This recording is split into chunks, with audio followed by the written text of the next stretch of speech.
Welcome back, everybody, to the After Hours ERP Podcast Summer Edition.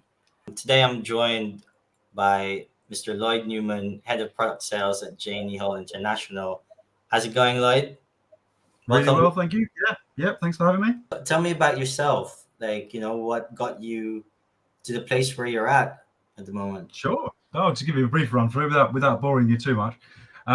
So I started in the refrigeration industry around 10 years ago. I kind of fell into it. I'm not an engineer by trade. I don't proclaim to be an engineer. The knowledge that I have has been gathered and learned from the colleagues around me and the experiences I've had, and I've been very lucky to work with some really great people over the years. I joined J&E Hall in October 2018. I started as a regional sales manager for the South, and I became national sales manager around 3 years later, for the service and maintenance side and for the project side. And I have been in this role as head of product sales since April last year. So my role's changed in that sense, really. So on the service side, obviously I was just a rep, if you say. It's a tough gig. And then I moved into building a team. So I built the national sales team, which still exists today.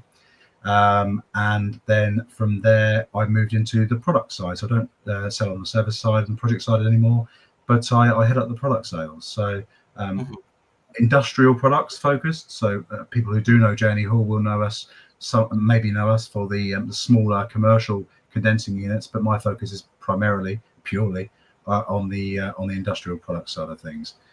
We're launching some really exciting new products which suit what the industry has been demanding, and obviously being owned by a big company like Daikin is really beneficial for us in product development and investment and the ability to adapt to what the market needs.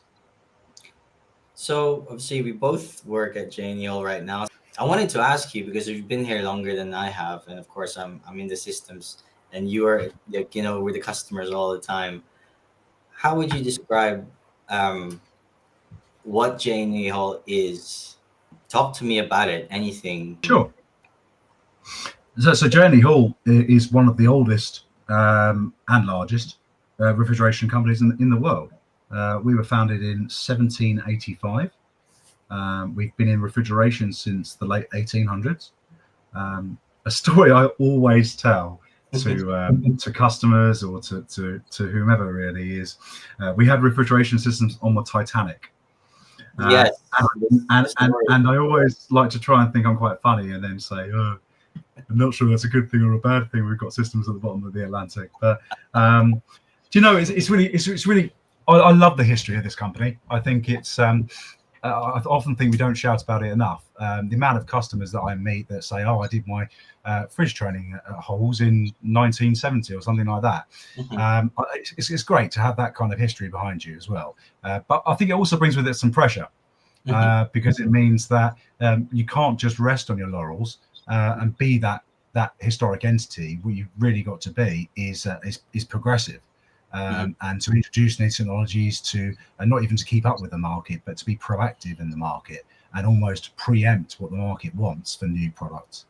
We've been around a long time, and I think I won't get too technical on the refrigeration side, but our main core refrigerant is ammonia, which is coming full circle really, with regards to industry trends for natural refrigerants. And carbon dioxide, CO2 refrigeration systems. They were in existence in the 1920s, 1930s. We were working on those, and they're back because there's a demand for natural refrigerants. So people think that CO2 refrigeration is a brand new technology, and of course there are brand new technologies within it, but it's been around a long time, and we've been doing it for a long time. So from the previous roadshows I've been on, new products are being released. J&E Hall's winning cooling and nuclear contracts, and various different industries that need the experts in refrigeration. How do you think J&E Hall has kept up with that? Is it through expertise? Is it through connection or product Yeah, we're a knowledge. very niche industry, especially on the industrial refrigeration side. It's very specialist. There aren't enough of us. There's quite a shortage globally of industrial refrigeration engineers, Mhm. and we've obviously had an industry leading apprenticeship scheme for many years, and we are Yeah, we're very proud of that, and we continue to take on apprentices every single year.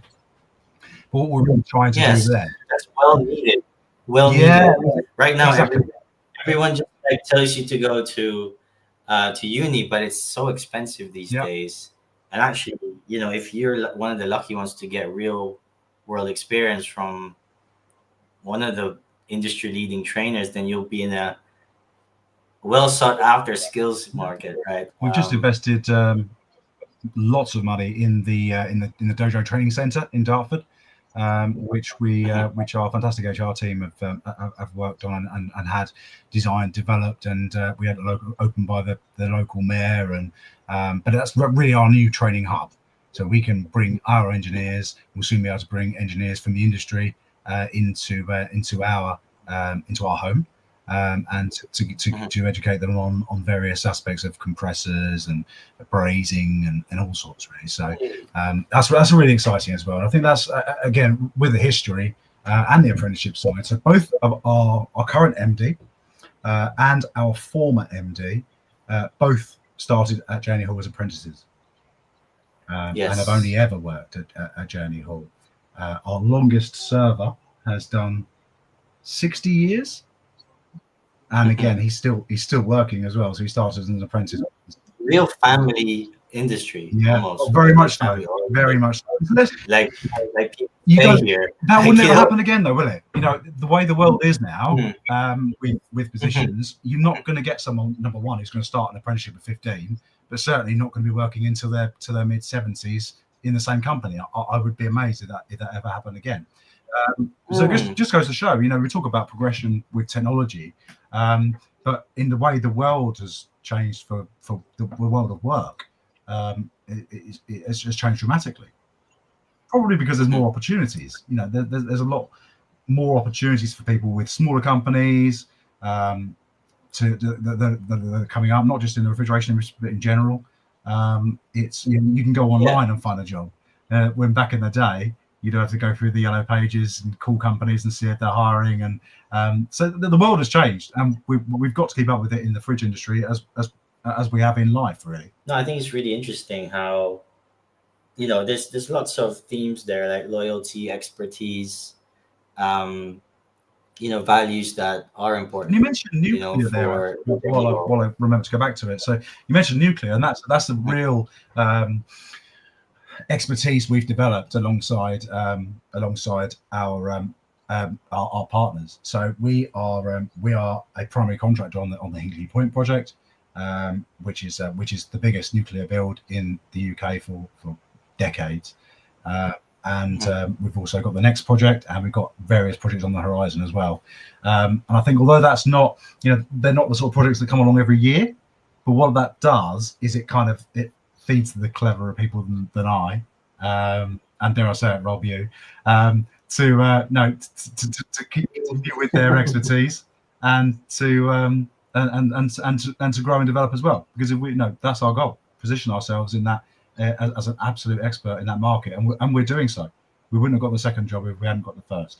So and I hadn't done a good job on the first either. So it's we've built a test facility around that up in our Glasgow office.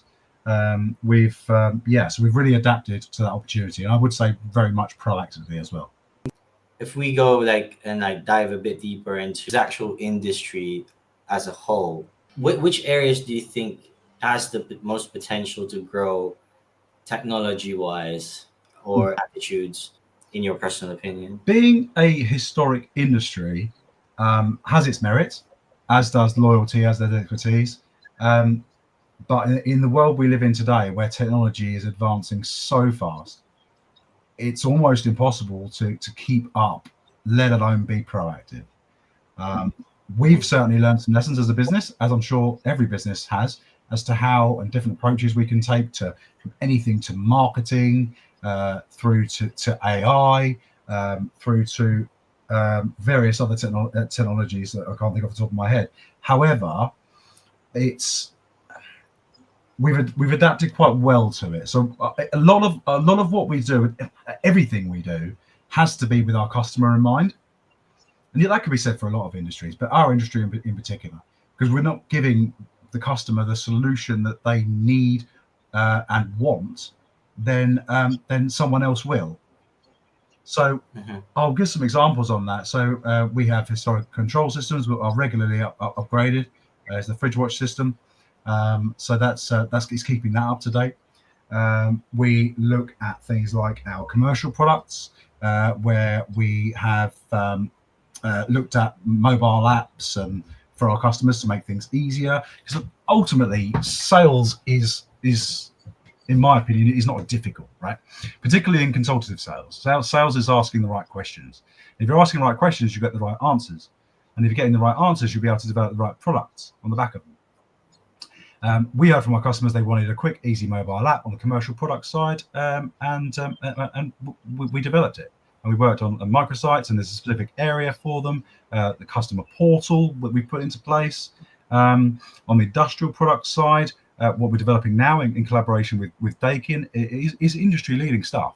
But we've done that because we listened to the market, and we've understood the assignment, if you like. The industrial refrigeration industry as a whole. So it can be, it can be seen as sort of an old school industry. I would say in many areas.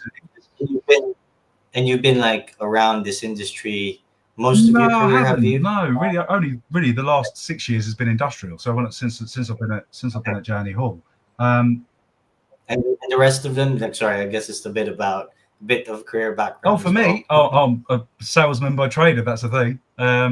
I've worked in, I was started in recruitment, as a lot of salespeople do. When I didn't go to university, started in recruitment, worked in the city for a bit. I then moved to work in food display, selling food display solutions. I then came into refrigeration in 2015, which was spares and catering component spares. From there, I went to another company for a brief period in refrigeration, and then ended up at J&E Hall. What are the things that you value in terms of like getting your role done? You think being where you are? I guess like it could be technology, it could be attitudes. It's attitude. Absolutely attitude. I think that I would happily take on someone with no qualifications with the right attitude, because you can earn qualifications, you can earn experience, and you can teach experience, but you can't teach attitude. And that for me, I think our generation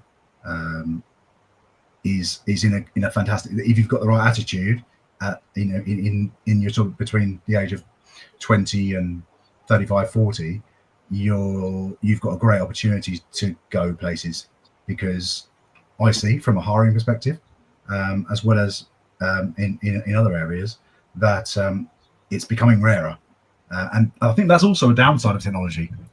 We didn't have a choice. When I was a teenager, when I was in my 20s, we didn't sit on our phones all day, really, because we weren't like they were these days. I used to have an old BlackBerry, and now that would seem archaic, right? That'd be like using a Sega Mega Drive. Was my console when I was a kid, and it's I don't even know. Everyone had a BlackBerry. and all sorts. But that's what I mean. It's moved on so quickly. The internet and apps, and now AI. It's really changed. Yeah, man, we've been through it all. I mean, we like for the dial-ups to high-speed internet. Let me tell you about the technology trends within the industry, really, as well, which is I think was the sort of first question there. We're getting much better at it as an industry. We have an organisation called the Institute of Refrigeration, which is a very progressive organisation. They're always looking at new trends, and their facilities and resources online are very useful from a training and legislation perspective. Us as a whole, so we've recently implemented something which gives our customers, our engineers really first and foremost, but then our customers, all digital reports for engineering visits.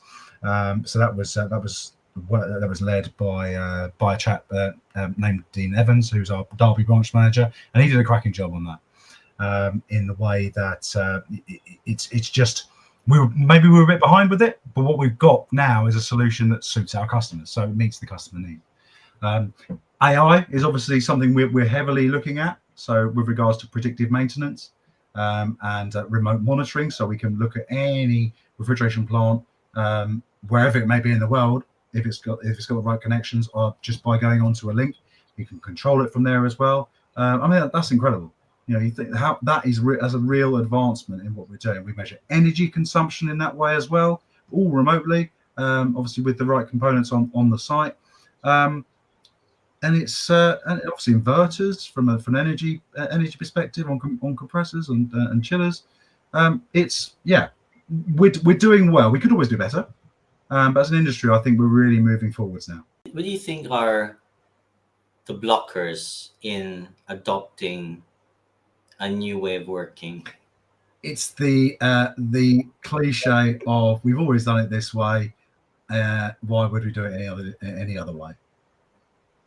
And I don't think for me that doesn't wash now with what we've got available to us, because if we were on the commercial product side, we are the market leader, but that's different. That's product led. But on the industrial side and the service side, we're one of 4 or 5 major players, and I think that it can be easy just to rest on those laurels, but we've got to keep progressing. You talked about blockers for adopting a new way of doing things, and we've always done it this way. It's real. It's probably one of the toughest things to bear in. Do you think that has a lot to do with the user experience of, I don't know, just when you get in, it has to grab your attention for more than, if it's more complicated than it's worth, people lose interest? Because in my personal experience working with salespeople, you need information quickly, and you don't have much time, and you're there to cultivate relationships. And if you get frustrated with the system, then which obviously a lot of us do, only human. Yeah, talk to me about that. What are the kind of needs you would say you've had? Let's talk about IFS specifically, because I know J&E Hall has come from Apps 9, and then you moved to cloud. How has that been for yourself? Talk to me about it from when you first started using it, up to now, as detailed as you can. Yeah, sure. When I came in, we'd recently migrated to IFS from an older system. I can't remember the name of. It was 9 to cloud. I'll take your word for that. And then so we had IFS that not Apps 9, and then we migrated to cloud a couple of years ago, I think, because Apps 9 was becoming unsupported. Yes. It was managed well. So we had a dedicated project manager who aligned product owners per side. So my product ownership was CRM. So I was the product owner for CRM. So I was responsible for training people on it. Obviously, it's vaguely similar, but there was quite a significant difference in terms of the way the layout. I think just going back to the point you raised a minute ago, actually, the world wants easy now. Because technology is so good and things are so easy, or can be so easy, everyone's looking for the easy option. And I don't mean that necessarily in a negative way, but it's all about the user experience. Like you say, it's all about as fewer clicks as possible you can get to where you need to be. And Cloud's far better than 9 for that. There's no right clicking, and it's a lot quicker and sharper for me anyway. I think most of us will agree. So yeah, I was the product owner for the CRM, so I did all the training for everyone on it, on the CRM aspect specifically. I like it a lot more than I like Apps 9. I find it reasonably easy to use. I think I always said that, and I've used various CRMs. I've used Salesforce through to Prospect through to all sorts. And I think that there are features that IFS can build in from those, but IFS is kind of it fits everything. It's not just a CRM. Yeah. It's got finance. It's order entry. Everything is done through IFS in our business for agility purposes and obviously for cost purposes as well. And that's a great thing in some ways, but what it does, it kind of just makes things a little bit less focused for people who want to use it just for a specific reason, like my team, for example. Sure. Yeah, people only see what they care about, but actually everybody affects it because they're all contributing to the same flow. I guess the same company. Do I think IFS is a great product? Yes, I do. Do I think we use it to its full capability? No. And but you would say that. And I think that there are loads of things that I don't know, and I'll never know, because I'll never know they even exist, right? But I haven't got the time to sit there and be coached as to this and this, because it's so much. And I feel like I use it effectively and efficiently. And I feel like we as a business use it effectively and efficiently. But I do feel like there are ways we can move forwards with further modules as well. So hopefully that gives you a bit of an idea as to where I see our journey with IFS. So Lloyd, we are in IFS Cloud 23R1 at the moment, and we're looking to do an update to 25R1. So with IFS, so there's two major updates a year. So 23R1, 23R2 has gone, 24R1, 24R2 is gone, and just implemented this in the second half of this year. I think it was in May, 25R1. So we want to do this update end of this year, so 6 months. So we'll go through a testing process, etc. So between where we are, 23R1, there's about 4 major updates in the CRM side. Obviously, my biggest gripe with IFS CRM, because I've been using it for 5 years, I love the way it's integrated to all the other systems, right? And I was able to do a lot with it, like pull sales information straight from the source without messing around too much. You use business opportunities quite well. But for cloud, it's gone through significant updates. One thing I wanted to highlight for this is the homepage feature, IFS Home for sales reps. What do you think about this landing page? Because I know you're used to using a lobby right now. Yeah, I think it's great. As I mentioned before, it needs to be as easy as possible and as fewer clicks as possible to get what you need to get from it. Now, I don't use IFS. I don't need to use IFS anywhere near as much as some people with regards to invoicing. I don't do invoicing, and I don't even input orders myself. We have administrators that are far better than I at that. But from my point of view, what I want to be able to do is get to where I need to get to quick enough, and from a reporting perspective, to run the reports I need to run quick enough.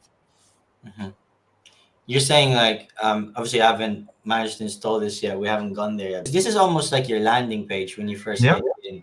Are you saying you wanted to see everything in there, like kind of like your My CRM? Yeah, absolutely. But I'd love the ability to customize that myself, to have to be able to put the information that I want on there. So a widget that links to this, or a widget that links to that. I know we can do that with bookmarks, but if we can go straight in and it's the 5 or 6 core functions I use on a daily basis are there, and the information I want to see is there, then that's utopia for me. There's like various things in 24R2 that sort of just share now. You see that? So it's got like the amalgamation of like all the different updates is done. Like, marketing campaign, you can now add an account as a target. You can mass reassign secondary representatives. Even AI, we haven't really touched upon, but it's also explored, like the ability for you to query the Yeah, database itself. and I'm pretty guilty of not using AI in general. Not because I don't want to, but because I'm not actually that technological. I'm not particular. I should be. I use it well because I know how to use it and what I'm using it for. Um, but AI to me just I don't know. I just not I don't get it or I don't want to get it. I just haven't definitely I don't optimize it as I should. No, We don't even have an Alexa, for goodness sake. We've never had an so Alexa because we don't want an Alexa. It's almost they have these bins, right? These bins that you hover your hand over and it pops up.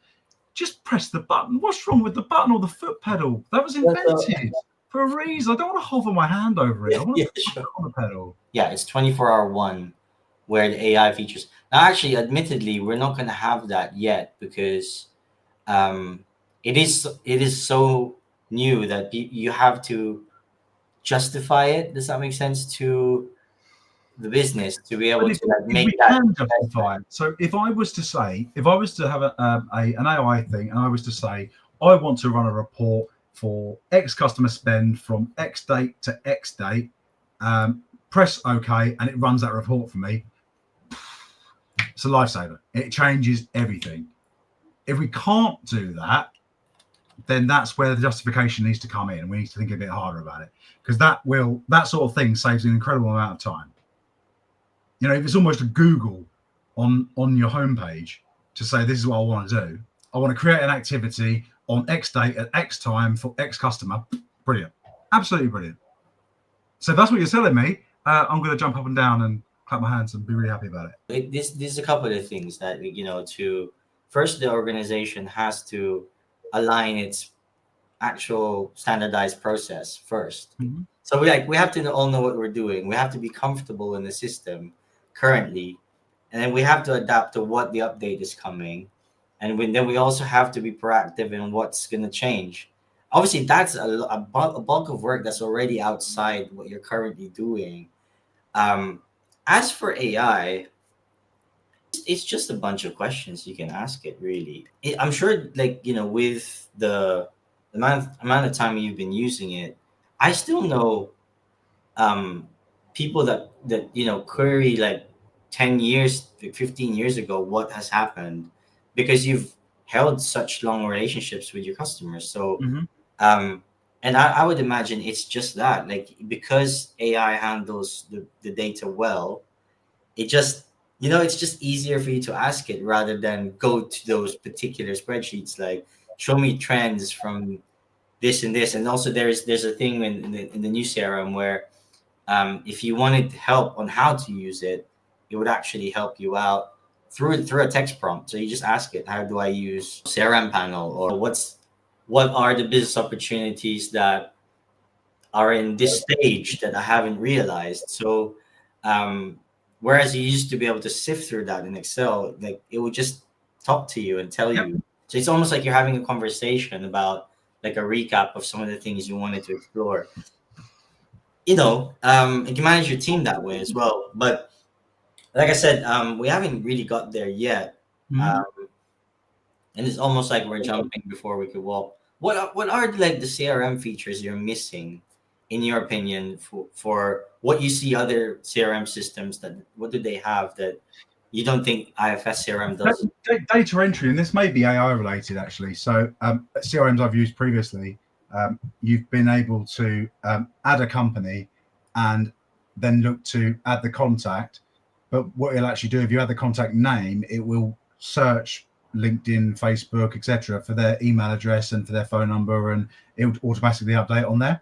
That's really cool because that saves an awful lot of time. What CRM is that one? That a Prospect 365, Hmm. very very good tool. Is that the one you told me where um, it syncs the address and then asks you to update it Yes. if the Yeah. prospect address isn't matched. Okay. So, for example, if Google notices a company address changes or something like that, it will prompt you to say, we've noticed this has a new address. Do you want to update it? On the same basis, I don't know if it can, but can IFS integrate with CreditSafe, for example? It doesn't matter to me necessarily, because I ask our accounts departments to run credit checks on new customers, new suppliers. But if we can integrate that with third-party software like CreditSafe or Experian or some sort of credit checking agency, it then flags up in IFS to say, well, this customer's not paid any invoices in the past 6 months, and we've taken their credit limit away. There's loads of features like that I don't use necessarily, but I think that if we had those, it would make everyone's lives easier again. And that's the crux of this, is to make things easier, right? Yeah, there's some things coming, like, are the customers active or inactive? You could see that really quickly. It'll be really apparent when you log an opportunity. Yep. So that to me is something where, you won't make mistakes. You won't bother if the credit isn't good enough for you to start anything, a service quote or a piece of work, that you want to undertake. Also, there's things like, if we talk about the lead process, when you qualify leads, IFS is also gonna do something about that. It's on the later cloud versions. It's I don't want to get too technical, too specific, but because it's a conversation style. But like, you should be able to scan something and it will just upload it for you. So Great.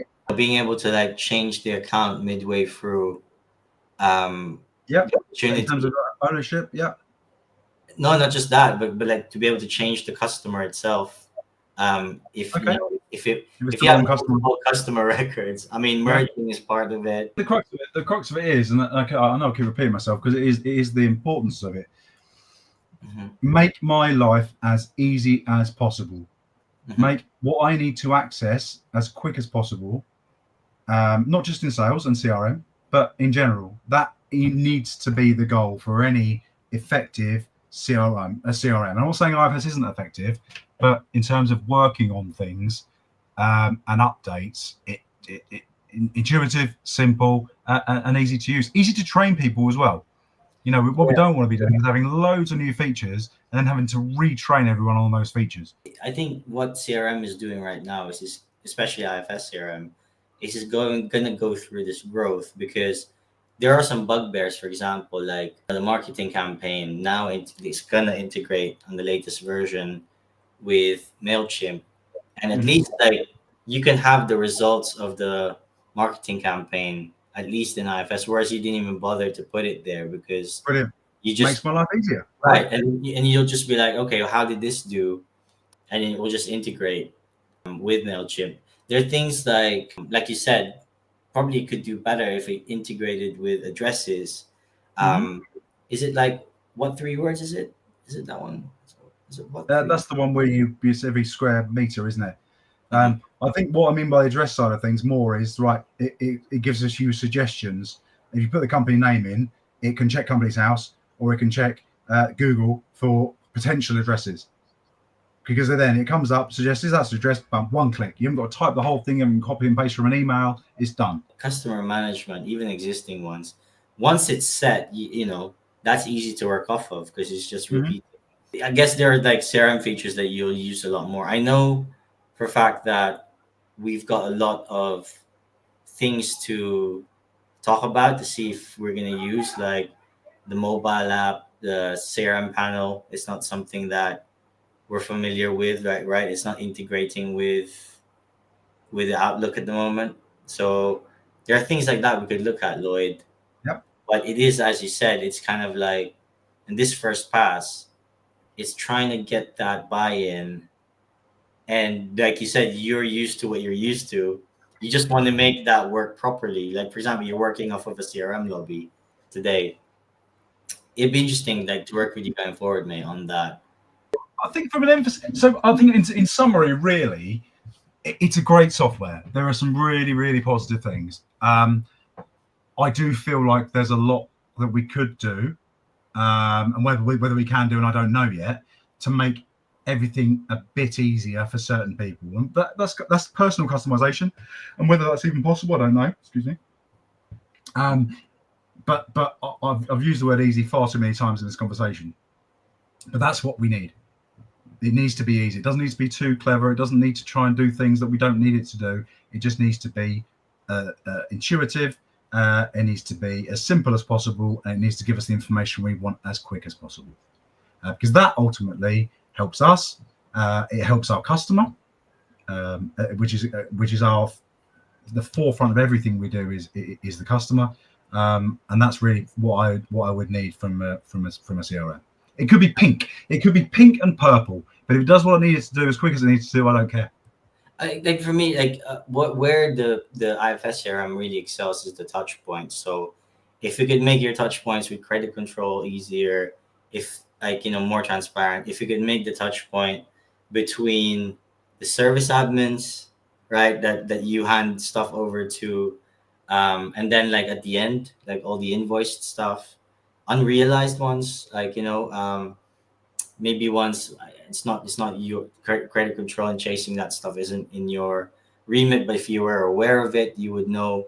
um I think, yeah, there's just endless places where we could go and There try are. and improve this, Lloyd. Like, we haven't really had that. We haven't done that exercise yet. This is just like you and me chilling out.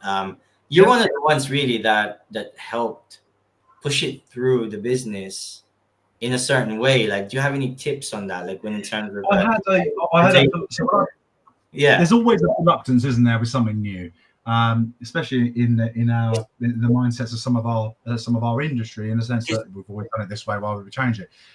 The way I described it when I delivered the CRM training, yeah. I This is can't for the remember the exact. implementation, right? From 9 to cloud. Yeah. Yeah. So when I was the product owner of the CRM module, I think my line was something like, "I want us to use IFS because we want to use it, not because we have to use it." So we have to use it because we enter orders. We have to use it because I need to monitor what's going on in terms of business opportunities and projects, etc. But I want people to use it because they want to use it, because it actually adds value to them, and it does, without a doubt. But they don't know it. And no matter how much training you do or coaching you do, until you actually show them how it will add value to them by using it, then there's going to be buffers, aren't there? So that was my line. Yeah, use it because we want to use it, not because we have to use it.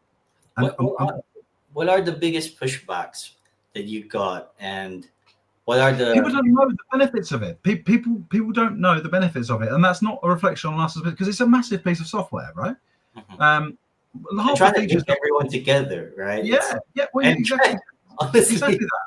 yeah. Exactly that. But what you've gone back to at the start, going back to some of your early points about standardization and process standardization. Again, there are differences in the way people use it. So we as a business need to make sure that we are maximizing that, and making sure that everyone is on the same page and knows what they need to use it.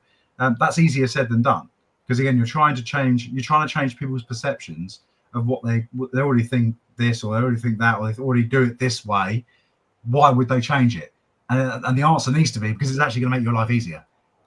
Yeah. You're not going to have to do that Excel report every week. You're not going to have to do this. Oh, I've always done that. Yeah, but if you click this button, you got the same report. Why would you do your Excel report? I mean, for me, Lloyd, like, right, we're like 4 versions behind already Mm-hmm. from cloud. And actually, when people say cloud, some people are still in 9. Some of the, IFS customers here, like, they're still in 9. They're still in, Mm-hmm.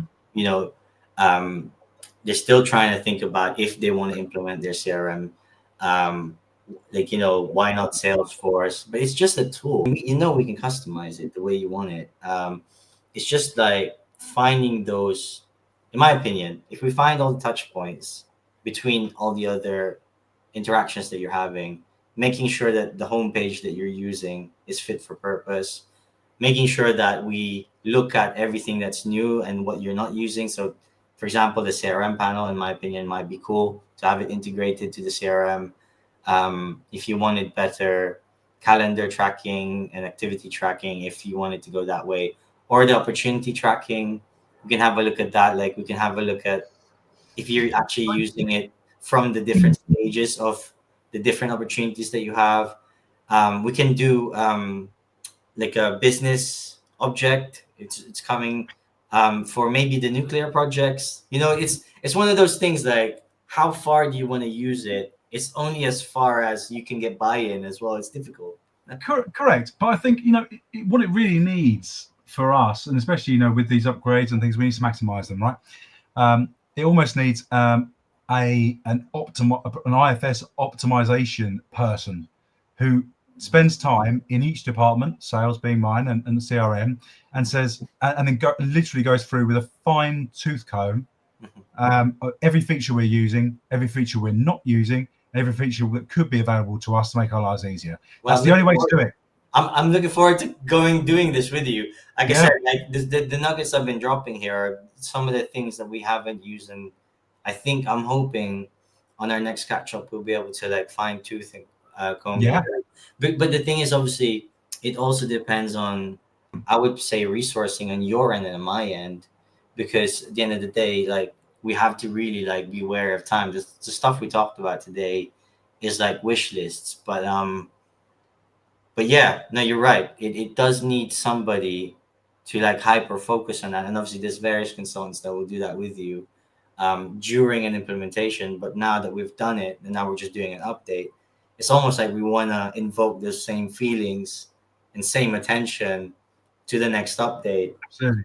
for every department. And then it costs our business a lot of money, and if we're not using it to its full potential, then there's a problem for me.